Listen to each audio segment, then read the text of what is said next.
आगे क्या करेगा? अब तो एग्जाम खत्म हो गया। अब नौकरी ओकरा बाद छौकरी। 100 में से कितना नंबर ले आइए? 99 नंबर।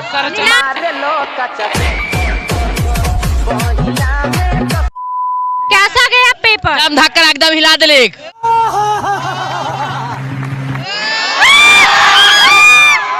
चीज का पेपर था? क्या का पेपर था? संस्कृत। संस्कृत। क्या पढ़ के गए थे संस्कृत? बहुत अगर पूरा बुके पढ़ने लिखल। ग्रामर, श्लोक। श्लोक याद है कोई संस्कृत का श्लोक? मंगलम भगवान में मंगलम पूर्णिका अच्छा। शाबाश बेटा, बहुत बढ़िया मुन्ना। कितना नंबर ले आइएगा? कम से कम 90 नंबर एबव रहेगा। भाई साहब कुछ ज्यादा नहीं हो गया ये? मतलब कुछ भी 90 से एबव रहेगा। अब क्या आगे क्या करेगा? अब तो एग्जाम खत्म हो गया। अब नौकरी ओकरा बाद छौकरी। I got broads in Atlanta, just to lean the family, credit cards in the sky. 100 में से कितना नंबर ले आइए? 99 नंबर। यही नहीं, अभी और सुनिए।